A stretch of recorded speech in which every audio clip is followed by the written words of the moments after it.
Assalamualaikum warahmatullahi wabarakatuh.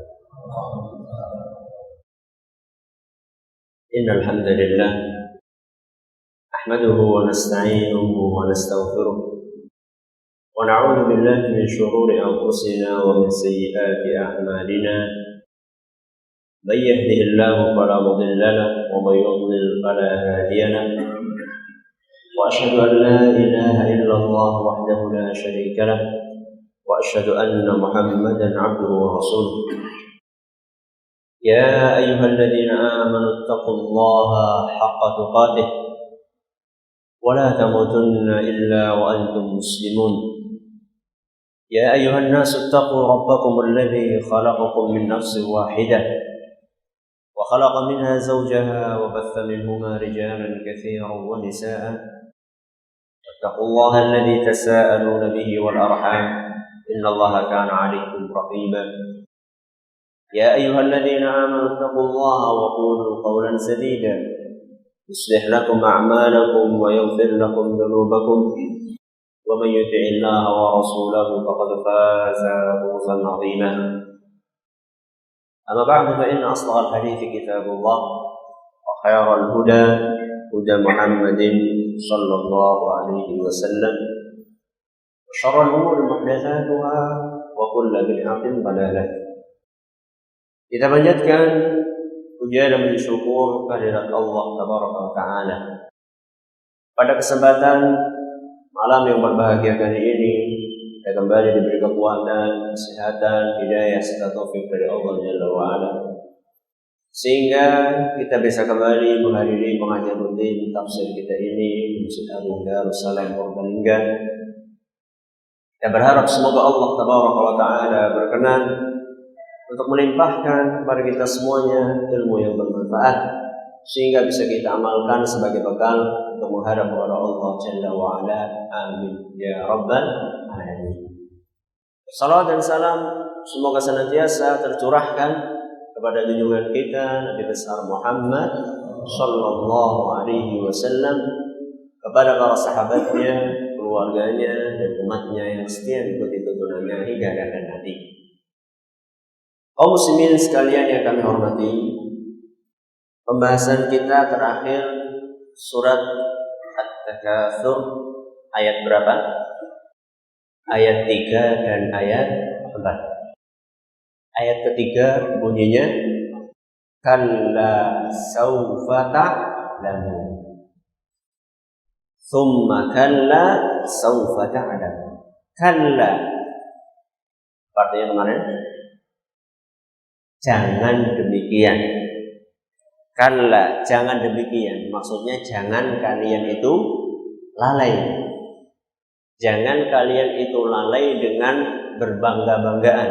Kalla, saufa ta'lamun, kelak kalian akan mengetahui. Di sini Allah Subhanahu wa Ta'ala tidak menyebutkan akan mengetahui apa. Pertanyaannya, akan mengetahui apa? Silakan.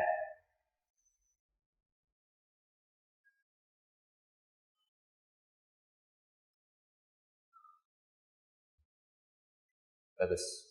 Akan mengetahui akibat dari kelalaian kalian dikarenakan kalian berbangga-banggaan atau bermegah-megahan. Allah mengulang firman-Nya. Kalla saufa ta'lamun, diulang lagi, tsumma kalla saufa ta'lamun. Para ulama berbeda pendapat antara ayat yang ketiga sama yang keempat. Redaksinya mirip. Apakah maknanya juga sama? Ada dua pendapat. Tentu bukan ini pertanyaannya. Pendapat yang pertama mengatakan sama. Pendapat yang kedua mengatakan tidak sama.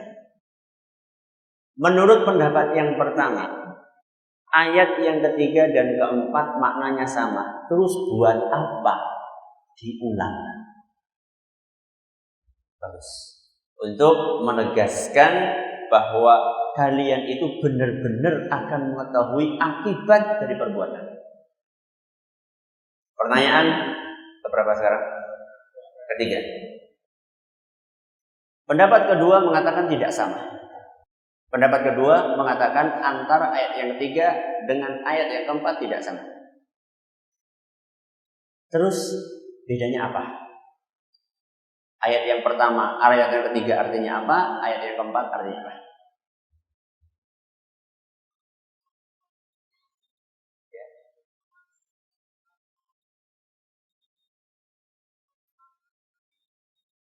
Ya.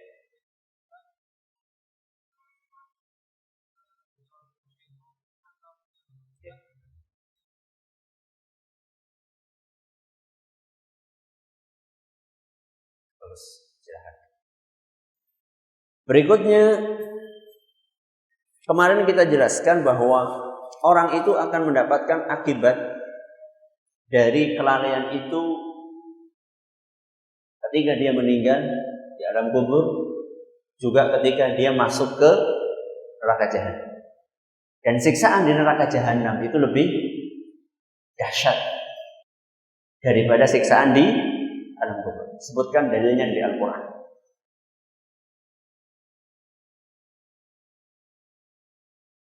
Surat Mukmin atau Ghafir ayatnya 45 sampai 46. Bagus. Monggo. Pertanyaan terakhir. Kok banyak sekali, Ustaz? Enggak apa-apa. Sekali-kali banyak pertanyaan. Pertanyaan terakhir. Sebagian ulama mengumpamakan setan kayak maling. Jelaskan maksudnya. Ya. Ya, bagus. Kenapa setan diumpamakan seperti maling? Karena maling itu milih rumah yang bagus, yang ada isinya mahal. Setan juga kayak gitu. Setan akan milih orang-orang yang punya isi. Apa isinya? Iman. Kalau tidak ada isinya, ngapain digoda? Ngapain jeruk makan jeruk? Kira-kira seperti itu makna dari ungkapan tersebut. Sekarang kita akan memasuki ayat yang kelima dan ayat yang ketujuh. Para hadirin dan hadirat sekalian yang kami hormati, dan juga segenap pendengar Radio Insani di 88 FM di Purbalingga dan sekitarnya. Para pendengar Radio Roja di Jakarta, di Bandung, di Lampung, dimanapun Anda berada, serta para pemirsa IPTV dimanapun Anda berada. Ayat yang kelima sampai ketujuh. Malam hari ini kita akan mengkaji 3 ayat sekaligus insya Allah, dan semoga cukup waktunya. Ayat yang kelima bunyinya, Kalla law ta'lamuna ilman yaqin. Allah membuka ayat ini dengan kata-kata kalla. Apa artinya kalla? Jangan begitu. Menurut sebagian ulama artinya jangan demikian. Maksudnya jangan kalian itu lalai gara-gara berbangga-banggaan. Berarti di sini Allah mengulangi kata-kata kalla berapa kali? 3 kali. Di mana?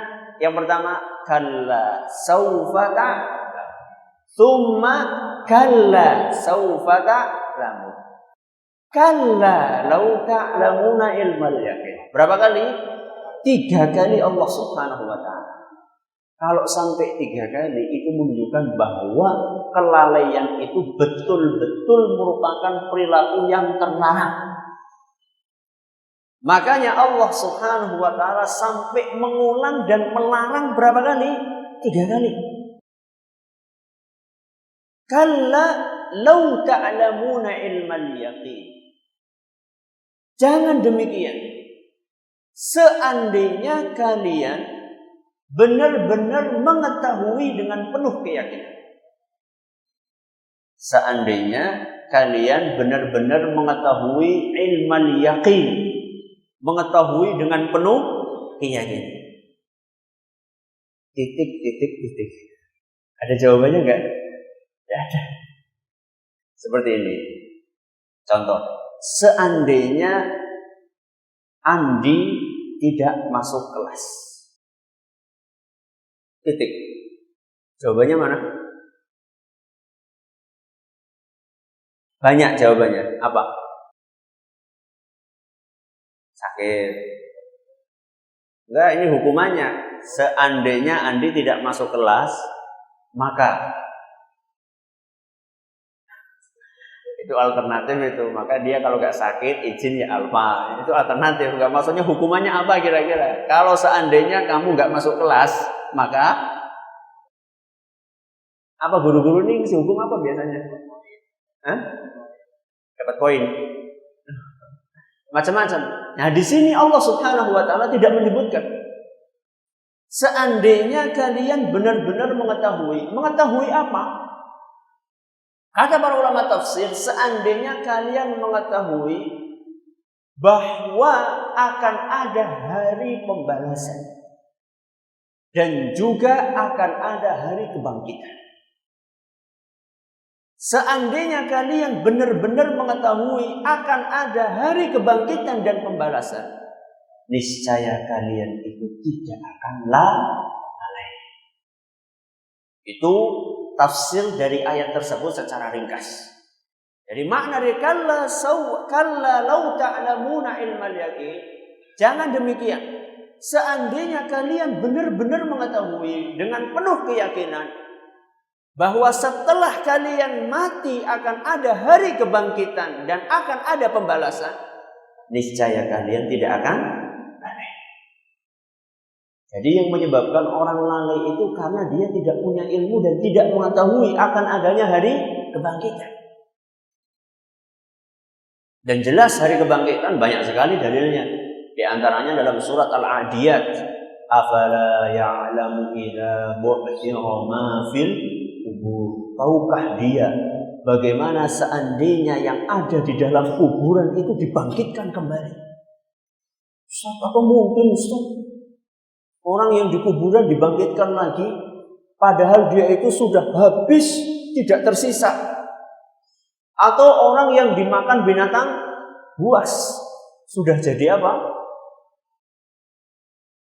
Sudah jadi daging, setelah itu sudah jadi kotoran, setelah itu binatangnya sudah mati pula yang makan. Binatang yang mati yang makan itu sudah juga hancur, nggak ada apa-apanya. Apa mungkin dibangkitkan sama Allah? Mungkin? Sangat mungkin. Kenapa sangat mungkin, Ustaz? Karena ketika Allah membangkitkan manusia dari alam kuburnya, Allah itu hanya mengembalikan sesuatu yang sudah pernah ada. Kita pernah ada? Pernah. Setelah kita meninggal, kita tidak ada. Setelah itu Allah mengembalikan kita yang dulu pernah ada. Ini jauh lebih gampang daripada membuat sesuatu yang belum ada. Siapa yang buat kita? Bapak Ibu? Ya, dengan izin Allah Subhanahu wa taala. Yang membuat kita itu Allah. Saya lahir tahun 1980. Berarti sebelum 1980 saya sudah ada belum? Belum ada. Setelah tahun 1980 saya ada. Berarti dulunya saya enggak ada, kemudian jadi ada.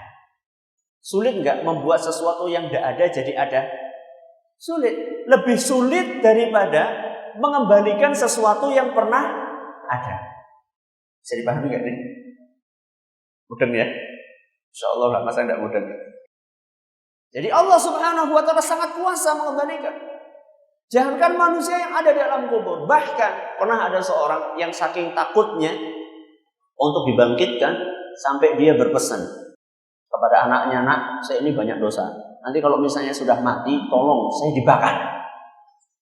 Tolong saya dibakar. Setelah dibakar, abu saya ini kumpulkan sama kamu, kemudian dipisah-pisah abunya. Sebagian kamu buang, kamu naik ke gunung, kemudian kamu sebar. Sebagian kamu sebar di gunung. Kemudian setelah itu kamu naik ke laut. Jadi ke tengah lautan, kemudian sebagian kamu sebar di laut. Kemudian sebagiannya lagi kamu pergi ke padang pasir, kamu buang ketika ada angin." Umat orang. Sekarang polisi aja bingung kalau ada kejadian mutilasi. Mutilasi itu kan belum jadi abu, baru jadi jendike nang kana. Sikil nang ndi. Itu sudah kebingungan polisi. Ini Allah Subhanahu wa taala diuji, ya, dikiranya sama manusia itu Allah gak bisa kembalikan. Oh, gampang sekali. Idza arada syai'an an yaqula lahu kun fayakun. Jadi kalau misalnya orang tahu bahwasanya nanti akan ada hari kebangkitan, dia tidak akan lalai. Dan bukan hanya kita akan dibangkitkan, tapi kita juga akan ada pembalasan. Bukan sekedar dibangkitkan gak dibalas, buat apa? Sebagaimana diceritakan oleh Allah Azza wa Jalla dalam Al-Quran surat Az-Zalzalah, "Aman ya'mal mithqala dzarratin khairan yarah, wa man ya'mal mithqala dzarratin syarran yarah." Barang siapa yang melakukan kebajikan walaupun hanya sebesar debu, maka dia akan mendapatkan balasannya. Sebaliknya barang siapa yang melakukan kejelekan walaupun juga hanya sebesar debu, dia akan mendapatkan balasannya.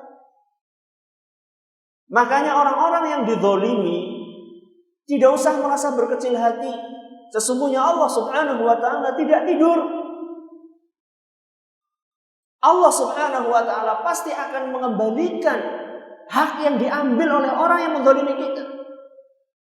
Dan ini hiburan buat orang yang dizalimi, sekaligus peringatan buat orang yang menzalimi.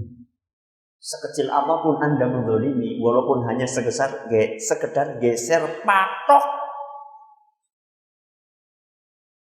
penyakit suka geser patok. Maksud angkur semenetok digeser gur semenetok. Hati-hati. Kata Nabi SAW, la'anallahu man ghayyara manar al-ard. Allah Subhanahu wa taala melaknat orang yang suka ganti-ganti merubah-rubah patok. Tanda yang ada di muka bumi ini suka diganti-ganti. Hati-hati.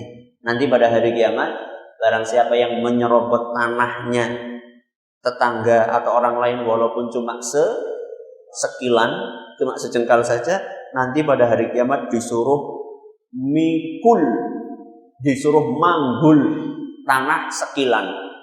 Gampang sekilan ke bawah sampai 7 lapis. Loh, ini beneran ini. Ini hadis Nabi SAW beneran. Jadi bukan hanya sekilan terus diambil lurus ke bawah sekilannya sampai tembus 7 lapis bumi. Itulah yang suruh dipikul sama dia pada hari kiamat. Lalu ini nyerobotnya sekilan.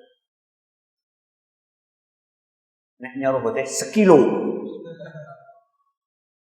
Nek nyerobotnya sehektar, 2 hektar, 500 hektar.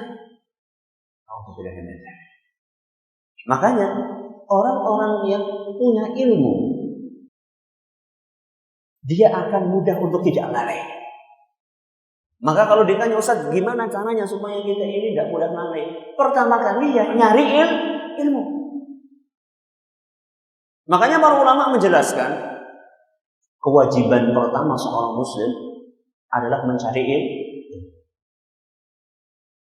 Karena dengan ilmu tersebut akan terbangun seluruh kepribadiannya. Kalau orang punya ilmu, dia akan mudah untuk meninggalkan kelalaian. Sebaliknya, kunci kelalaian adalah kejahilan dan ketidaktahuan. Makanya jangan heran kalau misalnya ayat yang pertama kali turun bunyinya nomor Iqra. Apa artinya Iqra? Baca.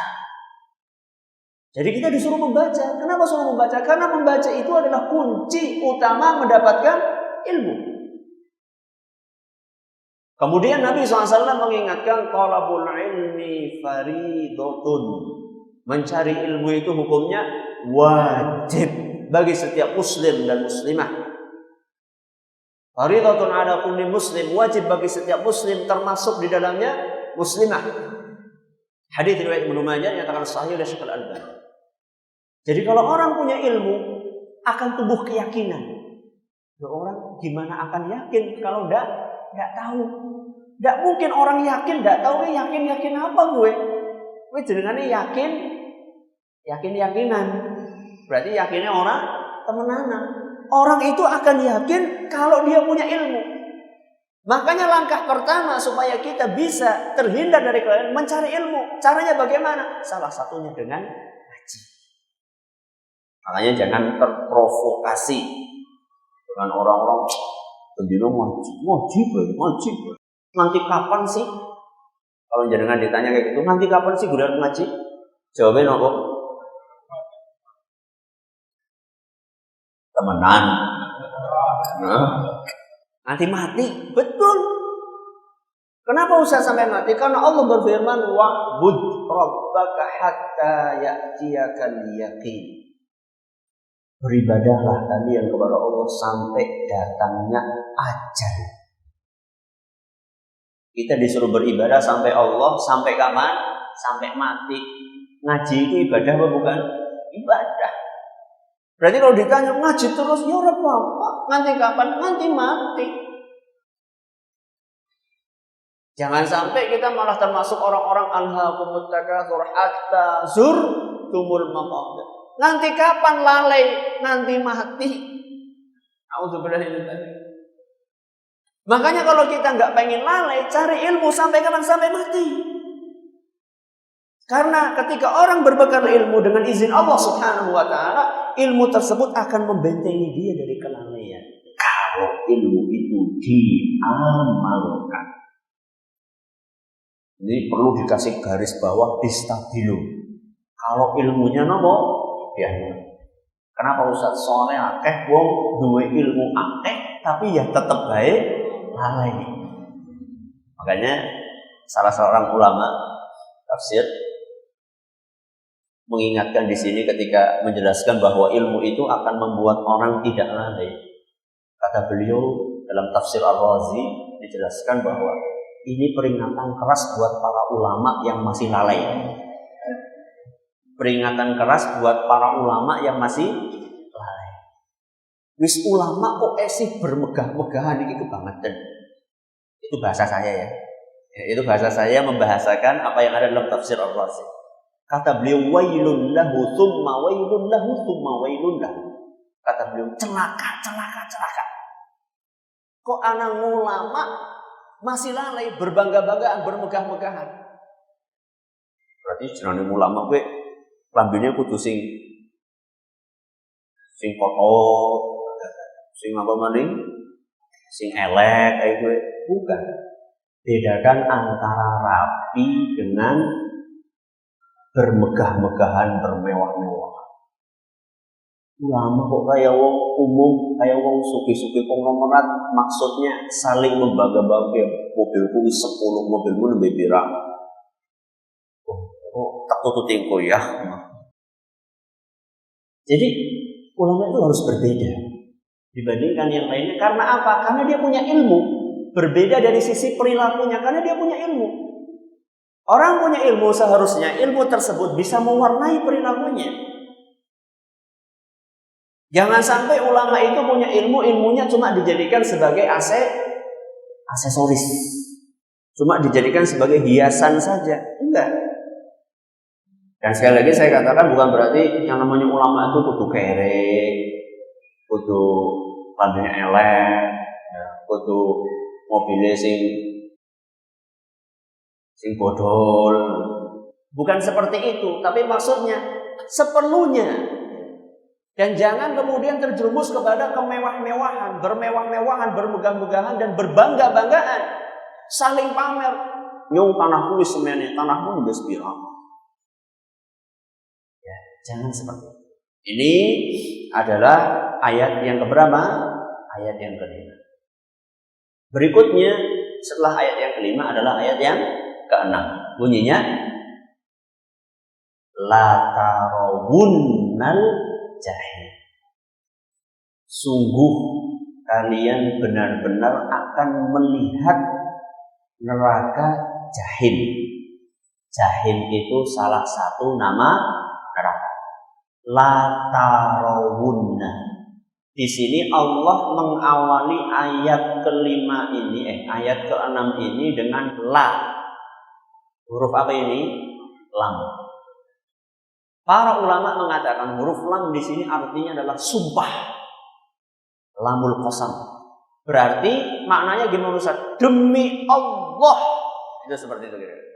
Demi Allah kalian pasti akan melihat neraka jahim. Dan ini tentu peringatan dari Allah Azza wa Jalla. Bahwa jangan kalian bermain-main. Jangan kalian itu meremehkan. Jangan kalian lalai. Kalian ini benar-benar akan melihat neraka jahim. La tarawunna, demi Allah kalian akan melihatnya. Kapan Ustaz melihatnya? Bisa jadi melihatnya ketika dia di kuburan. Sudah melihat. Bisa jadi nanti melihatnya di akhirat. Apa di kuburan orang sudah bisa melihat neraka Ustaz? Bisa enggak? Bisa. Kalau dia calon penghuni neraka. Sebagaimana disebutkan dalam sebuah hadis yang sahih. Yang diriwayatkan oleh Imam Bukhari dan Muslim. Kata Nabi SAW, Inna ahadakum idha mata urida alaihi maq'aduhu bil ghadati wal ashi.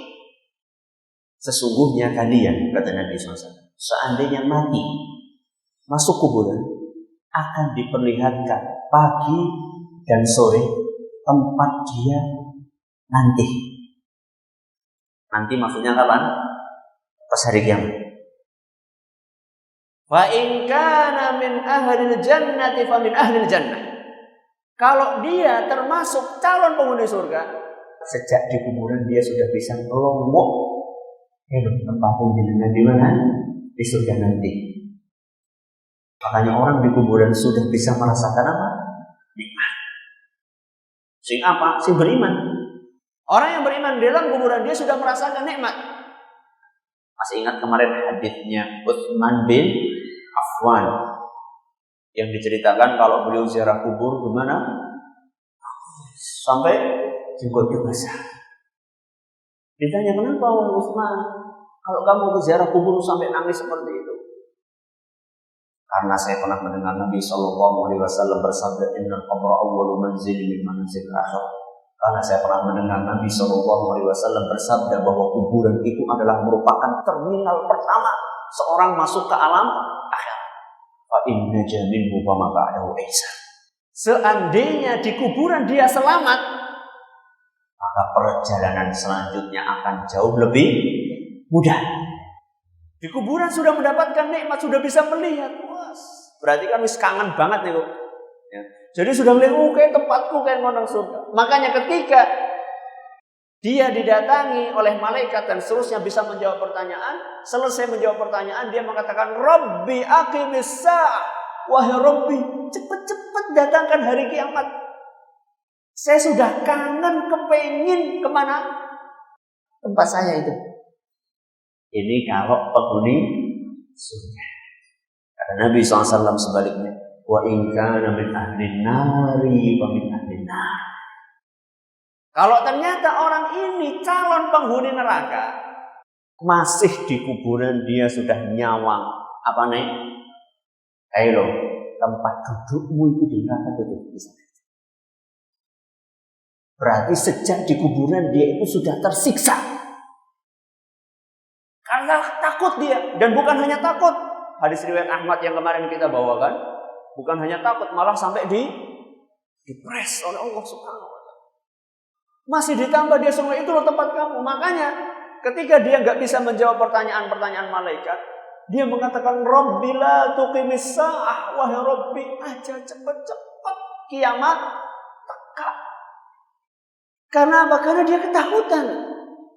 Bayangkan, takut itu siksaan atau bukan? Jenengan wedi itu siksaan atau bukan? Siksaan. Jenengan milih mana coba? Tinggal di rumah yang mewah, megah, makanan akeh, bojone ayu, tapi saben dina wedi terus.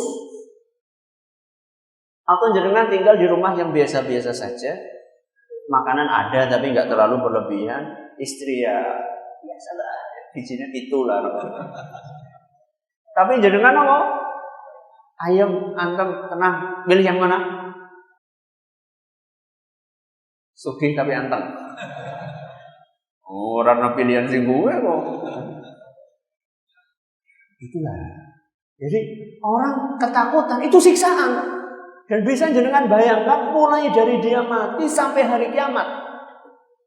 Kalau kiamatnya matinya sekarang, misalnya kiamatnya masih 2 abad lagi, atau kiamatnya masih 2000 tahun lagi, berarti selama 2000 tahun dia itu ketakutan terus melihat bagaimana tempatnya di neraka jahanam. La tarawunnan jahannam.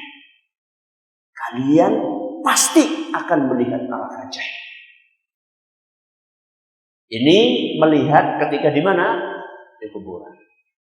Dan nanti pada hari kiamat bukan hanya melihat tempatnya di kuburan, tapi dia akan melihat neraka secara keseluruhan. Kata Nabi SAW dalam sebuah hadis yang diriwayatkan oleh Imam Muslim, yu'ta bi jahannam yawma idzin. Pada hari itu. Kapan? Hari kiamat. Pada hari kiamat akan didatangkan neraka jahanam. Laha 70,000 zimamin. Neraka jahanam itu diikat, diseret dengan 70.000 tali. Berapa? 70.000 tali. Jadi nyeretnya itu harus diikat dengan berapa? 70.000 tali kekang. Yang narik siapa? Yang narik malaikat. Dan setiap tali, kata Nabi SAW, ma'a kulli zimamin 70,000 malakin yajurrunaha. Setiap satu tali dari 70.000 itu, satu tali ditarik oleh malaikat jumlahnya 70.000 lagi. Itu besarnya neraka. Berarti berapa malaikat yang narik? 4,9 miliar malaikat yang menarik neraka jahanam. Dan semuanya akan melihat. La tarawunnal jahannam. Wajar seandainya Allah merekam perkataannya neraka, hal min mazid. Dalam Al-Quran Allah Subhanahu wa ta'ala mengatakan bahwa neraka setiap ditambahi penghuninya selalu dia mengatakan hal min mazid, kurang. Masih banyak space yang kosong. Masih banyak tempat yang kosong, belum penuh wahai Rabbi. Ini masih banyak tempat yang kosong. Padahal penghuni surga 1:1000. Masih ingat kisahnya Nabi sama? Nabi Adam. Akhrij ba'than nar. Allah berkata kepada Nabi Adam, wahai Adam, pilah-pilahlah para calon penghuni neraka. Kemudian Adam disuruh milah-milah berdasarkan wahyu dari Allah Subhanahu wa ta'ala. Ternyata, wahai Rabbi ma ba'thunna, berapa wahai Rabbi calon penghuni neraka ini? Min kulli alfin tis'umi'atin wa tis'atun wa tis'un. Pilih dari setiap 1000 orang 999. Itulah calon neraka. Satu. Dari berapa? Itu pun neraka masih mengatakan, wahai Rabbi kurang, tambah lagi wahai Rabbi. Menunjukkan besarnya neraka, dan itu latamunan jahil. Kalian akan lihat itu. Summa latarawunnaha ainan yaqin. Kemudian kalian demi Allah benar-benar akan melihat dengan mata kepala kalian neraka jahil. Dan ini diulang sama siapa? Sama Allah. Kenapa butuh diulang? Biasanya orang-orang yang lalai dia mutakan sepisan dua orang numpang. Orang betina neraka sama neraka seperti itu kan biasanya kan? Iya. Ini spesies manusia seperti ini. Ya, sing diomongi malah seperti rasakan ngomong lah. Yang malah biyen wis luwih suwe sinau di Bangkok. Nung tuli biyen tamatan sekolah agama, apa tuli ngerti apa sih? Ngerti sampai ngomong. Orang yang seperti ini perlu untuk diulang-ulang. Barat kalau misalnya digitik, kowe ora cukup digitik sepisan gitu. Ben setane melayu kowe segitike kudu ping bola-bali ben setane metu. Ibarat seperti itu.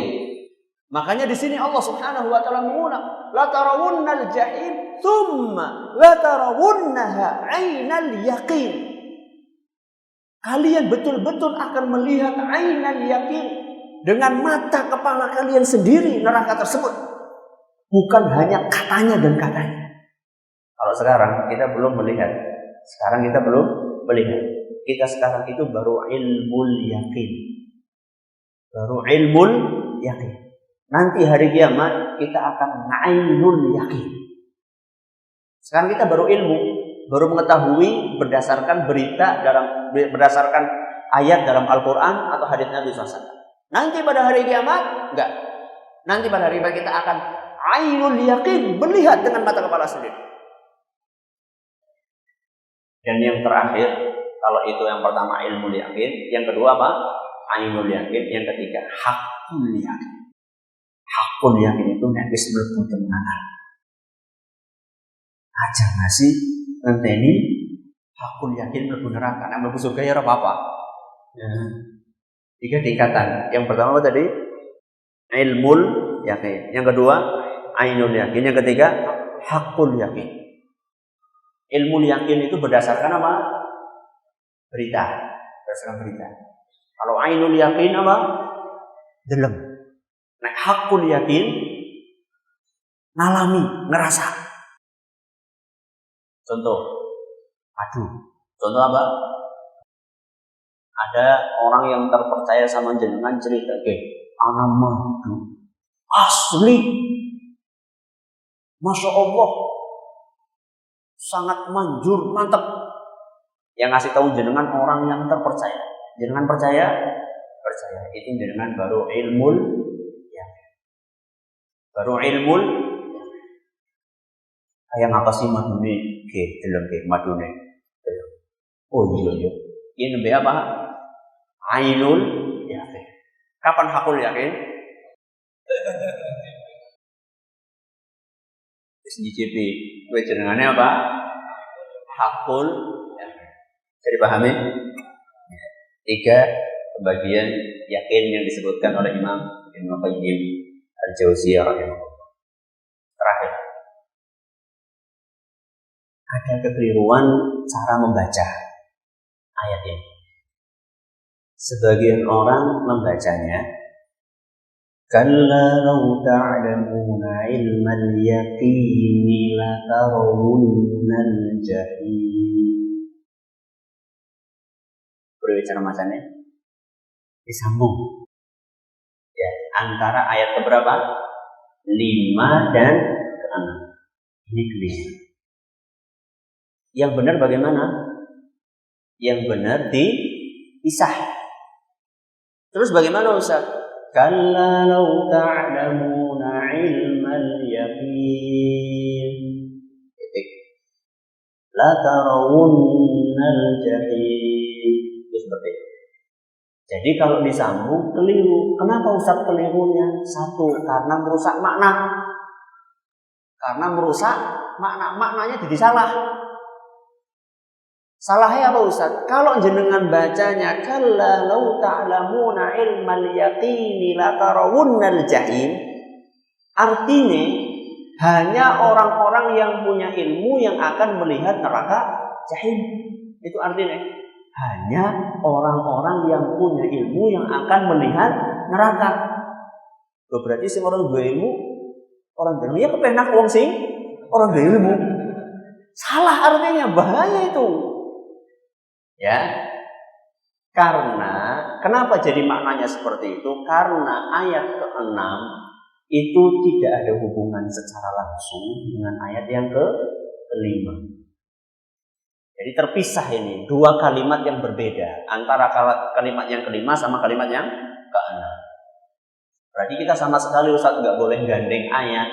Ya, kalau misalnya ayatnya itu ada kaitannya tidak apa-apa. Tapi ini tidak ada kaitannya, malah akhirnya menjadikan maknanya menjadi terbalik, salah. Ini sebab yang pertama. Kenapa tidak boleh gandeng? Jadi jawabannya satu, merusak makna. Yang kedua, karena tidak selaras dengan cara Nabi SAW membaca. Nabi itu kalau membaca Quran, beliau itu dipotong ayat per ayat. Jadi kalau cara Nabi SAW membaca itu seperti sebagaimana yang dituturkan oleh Ummu Salamah. Sinten Ummu Salamah? Istrinya Nabi SAW. Dalam sebuah hadis yang diriwayatkan oleh Imam Ahmad, hadis ini dinilai sahih oleh Imam Al-Hakim, Al-Dhahabi dan Syekh Al-Albani. Ummu Salamah ditanya, "Kaifa kanat qira'atu Rasulillah SAW?" Wahai Ummu Salamah, bagaimana sih cara Nabi SAW baca Quran? Kata beliau, "Kanat yuqatti'u qira'atahu ayatan ayat." Nabi SAW cara membaca Al-Quran itu dipotong ayat per ayat. Kemudian Ummu Salamah mencontohkan baca surat Al-Fatihah. Kata beliau, Bismillahirrahmanirrahim. Ada Alhamdulillahi Rabbil Alamin. Terus Ar-Rahmanir-Rahim. Maliki Yaumiddin. Itu caranya Nabi SAW membaca itu ayat per ayat. Para ulama menjelaskan hikmahnya apa? Apa kira-kira hikmahnya? Para kentongan napas. Yang paling penting hikmahnya itu menjadi kita itu bisa lebih untuk tadabbur, bisa lebih menghayati. Alhamdulillahi Rabbil Alamin. Ada bisa menghayati ya. Jadi imam itu suwe kayak mantap di situ. Ya enggak lah. Ini terutama kalau kita lagi sholat sendirian, lagi baca Quran sendirian. Jadi sebenarnya kurang afdol kalau misalnya orang itu membaca langsung sesurat senafas. Bismillahirrahmanirrahim. Alhamdulillahi Rabbil Alamin. Ar-Rahmanir-Rahim. Maliki Yaumiddin. Iyyaka na'budu wa iyyaka nasta'in. Agak kurang kuat. Itu korek sih. Ya. Itu sih ketonnya wah ya. Senafas, sesurat senafas. Ketonnya wah. Padahal jenis sih kurang pas, kurang afdal. Ya, ini pengajian kita pada kesempatan kali ini semoga bermanfaat. Subhanakallahumma wa bihamdika asyhadu an la ilaha illa anta astaghfiruka wa atubu ilaik. Terima kasih atas perhatiannya. Mohon maaf segala kekurangannya. Assalamualaikum warahmatullahi wabarakatuh.